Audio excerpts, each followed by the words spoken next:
നമ്മള് ഭക്ഷണം കഴിച്ച് ഇവിടെ ഇറങ്ങിയിട്ടാ. ഫുഡ് മറ്റേ ഞങ്ങള് ഇതാണ് കഴിച്ചത്, മറ്റേ കോഴി ഷവായി NGC കൊണ്ടുവന്നില്ല.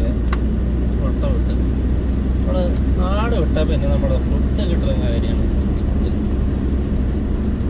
എനിക്ക് പക്ഷെ തോന്നണു പിന്നെയും അതായത് ഈ അറേബ്യൻ ഫുഡുകൾ എന്ന് പറയുമ്പോൾ ഹൈ ഫാറ്റി ഫുഡുകളാണ് കേട്ടോ. നിങ്ങൾ ആരും അധികം ചൂസ് ചെയ്യുന്നുണ്ടോ? വല്ലപ്പോഴും കഴിക്കാൻ നല്ലത്.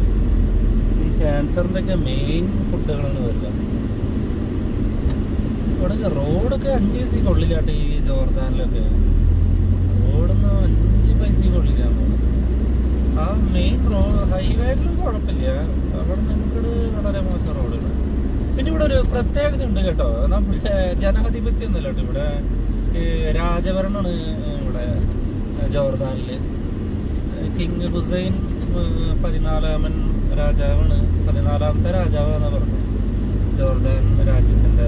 ആളിങ്ങനെ മക്കൾക്ക് കൈമാറി ഇങ്ങനെ 14ാമത്തെ രാജാവാണെന്ന് പറഞ്ഞു ജോർദാനിൻ്റെ. എന്നില്ല റോഡുകളൊക്കെ ചപ്പട്ട റോഡൊക്കെ.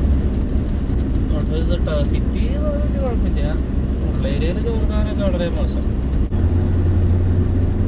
ഗായ്സ്, പിന്നെ ഒരു കാര്യം പറയണ വെച്ച് കഴിഞ്ഞാൽ നമ്മള് ഇന്ത്യക്കാർക്ക് ജോർദാനിൽ ഓൺ അറൈവൽ വിസ തന്നെ കിട്ടും കേട്ടോ. അതായത് ഇന്ത്യൻ മണിയിൽ കാൽക്കുലേറ്റ് ചെയ്ത് കഴിഞ്ഞാൽ, അതായത് ഇന്ത്യൻ മണിയിൽ നമ്മുടെ നാട്ടിലത്തെ ഒരു 5000 റുപ്പീസ് ഓൺ നമ്മൾ ബോർഡറിൽ അടച്ചാൽ മതി. ചെക്ക് പോസ്റ്റ് വഴിയാണ് ഞങ്ങൾ വന്നത്. ഞങ്ങളിപ്പോൾ സൗദി അറേബ്യയിൽ നിന്ന് ചെക്ക് പോസ്റ്റ് വഴി ജോർദാനിലേക്ക് വന്നതാണ്. അപ്പോൾ ഇന്ത്യൻ മണിയിലൊരു 5000. പിന്നെ ഇന്ത്യൻ മണി ചെക്ക് പോസ്റ്റിലൊന്നും എടുക്കില്ല. അതായത് നമ്മളത് ഇന്ത്യൻ മണി മാറ്റി ജോർദാൻ ദിനാറാക്കി എന്നിട്ട് വേണം നമ്മൾ ചെക്ക് പോസ്റ്റിൽ അടുത്ത് സ്റ്റാമ്പ് ചെയ്ത് വയ്ക്കാൻ. എന്നാലും നമുക്ക് ജോർദാൻ വിസ കിട്ടുള്ളൂ കേട്ടോ. പ്രൊസീജിയർ ഒന്നും വലിയ കുഴപ്പമൊന്നുമില്ലല്ലോ. നമ്മുടെ വരുന്ന വണ്ടികളൊക്കെ ഒന്ന് ചെക്ക് ചെയ്യും. പിന്നെ നമ്മുടെ പാസ്പോർട്ടിൽ ഏതൊക്കെ രാജ്യത്ത് അവർ പോയിട്ടുണ്ടെന്നൊക്കെ നോക്കും. അങ്ങനെയൊക്കെ ഇത് വിളിക്കും. പിന്നെ ഹോട്ടൽ ബുക്കിംഗ് മസ്റ്റായിട്ട് വേണം. വരുമ്പോൾ നിങ്ങളൊരു പ്രത്യേക ഒരു കാര്യം ശ്രദ്ധിക്കുക. ജോർദാനിൽ വരുമ്പോൾ ജോർദാനിൽ ഏതെങ്കിലും ഒരു ഹോട്ടൽ ബുക്കിങ്ങോ ഓൺലൈനായിട്ട് എടുത്തിരിക്കണമെന്ന് വയ്ക്കുക. അത് അമ്മാൻ സിറ്റിയിലത്തെ ഏതെങ്കിലും ഒരു ഹോട്ടലിൻ്റെ പേരെടുത്തിട്ട് അവിടെ ഒരു ബുക്കിംഗ് കൺഫർമേഷൻ വേണം. അത് ജസ്റ്റ് ചോദിക്കണുള്ളൂ, നിർബന്ധം പഠിക്കുന്നവർ. എന്നാലും അത് അതിൻ്റെ ഒരു പേപ്പർ കൂടി കാണിക്കണം കേട്ടോ, എന്നാലത് കാര്യമുള്ളൂ.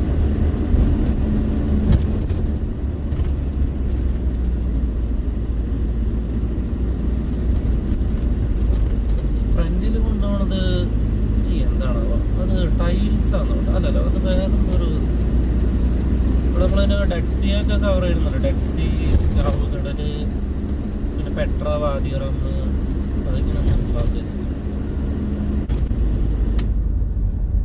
ജോർദാനിൽ വരുന്നവർ പിന്നെ ശ്രദ്ധിക്കേണ്ട ഒരു കാര്യങ്ങൾ എന്തിട്ടാന്ന് വെച്ച് കഴിഞ്ഞാൽ, നമ്മൾ എപ്പോഴും പിന്നെ ഒരു ബാഗ് കൈപിടിക്കുക കേട്ടോ. പാസ്പോർട്ടൊക്കെ ഇട്ട് സൂക്ഷിക്കുക.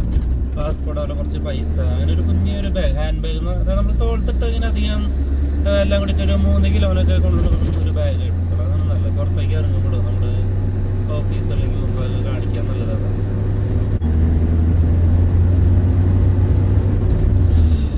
അങ്ങനെ സ്ട്രീറ്റിലൊന്നും കാര്യമായിട്ട് ആരും കാണാനില്ല കേട്ടോ. അത് ഉച്ചരിഞ്ഞ കാരണമാണോ? 5 o'clock നമ്മുടെ നാട്ടിലൊക്കെ 5 മണിക്ക് തോന്നുന്ന ആൾക്കാരുണ്ടാവുക. നമ്മൾ പിന്നെ കറങ്ങിയത് ഇതൊരു മെയിൻ അമ്മാനിലേക്ക് പോണൊരു വഴിയിലേക്ക് എത്തിയിട്ടാണ്. ഈ അമ്മാൻ എന്ന് പറയുന്ന സ്ഥലം ജോർദാന്റെ ക്യാപിറ്റലാണ് കേട്ടോ. 1989 മുതൽ അമ്മാനാണ് ജോർദാന്റെ ക്യാപിറ്റൽ. അതിന് മുൻപ് വേറൊരു സ്ഥലമായിരുന്നു ജോർദാന്റെ ക്യാപിറ്റൽ. നമ്മളിപ്പോൾ ഇന്ത്യയുടെ ക്യാപിറ്റൽ ന്യൂഡൽഹി പറഞ്ഞ പോലെ ജോർദാന്റെ ക്യാപിറ്റൽ അമ്മാൻ. അങ്ങനെ അമ്മാനിലേക്കുള്ള ഇപ്പം നമ്മൾ ഡയറക്റ്റ് പോകണം. അമ്മാനിലാണ് നമ്മൾ കാണാൻ ഉദ്ദേശിച്ചത്.